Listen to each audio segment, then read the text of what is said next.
Et quand je vois la cravache de son partenaire derrière, il sera peut-être plus froid que certains dans la mise en jambe. Et en plus, comme je vous disais, 6 unités ici, ça va être très tactique parce que comme il n'y a pas un cheval qui sort du lot, peut-être pas s'amuser à faire des fioritures. La voiture est en route pour ce voyage de 1750 mètres. Ça peut dépoter également. Avec des chevaux qui ont des gros records. Le commandement peut être disputé notamment entre Hello Charlie, Mr. Brown, Olive Raytot, pourquoi pas. Sans oublier Catalaya Trafo, le numéro 7. Et regardez, Mr. Brown, il est déjà pris de vitesse.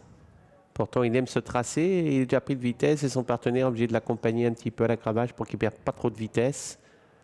Et finalement, voilà, il est en place, mais un peu moins vite qu'Olive Raytot. Néanmoins, très prompte dans la mise en jambe. Olive Raytot, Mr. Brown pour se diriger vers les premiers 50 mètres. Catalaya Trafo qui fonce également.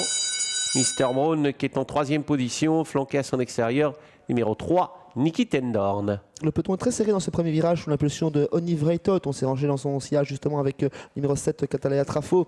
On est sur un 3e rang côté corde avec l'As Mr. Brown quelque peu hésitant qui laisse passer le numéro 3 à son extérieur Niki Tendorn qui est parti bien plus rapidement qu'à l'accoutumée. Oui, Mr. Brown sur des œufs, hein, quelques battus et qui finalement est remis un peu pris de vitesse dans cette mise en jambe.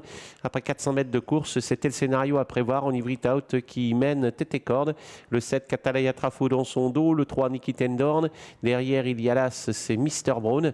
Il aime ce genre de course, Guido Lorès, parce qu'il met un peu les autres à sa main et quand il les endort comme ça, il est parfois redoutable.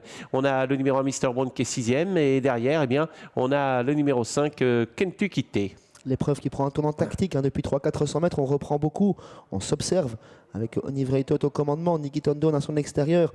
Catalaya Trafo ensuite, et l'autre Charlie qui est venu les rejoindre, lui qui a été repris au départ et Mr. Brown vient ensuite. Ouais, Olive Raytot qui contrôle les opérations dans Niki Tendorn. Catalaya Trafo a des ressources, tout comme d'ailleurs Hello Charlie qui semble avoir pas mal de ressources pour se diriger vers le bout de la ligne d'en face.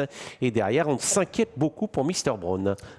4 chevaux se détachent pour la victoire avec Olive Raytot toujours facilement en tête dans son sillage chez Niki Tendorn qui est pris de vitesse pour le moment suite à l'accélération de l'animatrice. Catalaya Trafo sur un 3e rang et ensuite Hello Charlie qui attend son heure. Ça va être archi dur pour le numéro 1 Mr. Brown. Est-ce que Guido Lorès, qui avait sans doute préparé cette course, a choisi le bon moment pour partir? Est-ce que Olive Raytot va résister? Niki Tendorn est dur comme la pierre et va peut-être venir l'inquiéter. Et Hello Charlie vient ensuite avec le virage assuré pour Olive Raytot, peut-être parti pour la gloire, mais Niki Tendorn qui ne lâche pas le morceau. Olive Raytot, Niki Tendorn à 100 mètres de l'arrivée, repart avec Olive Raytot, bien mené de la part de Guido Lorès. Guido Lorès qui va certainement survoler cette course avec Olive Raytot. Olive Raytot de bout en bout face à Niki Tendorn. Olive Raytot va l'emporter.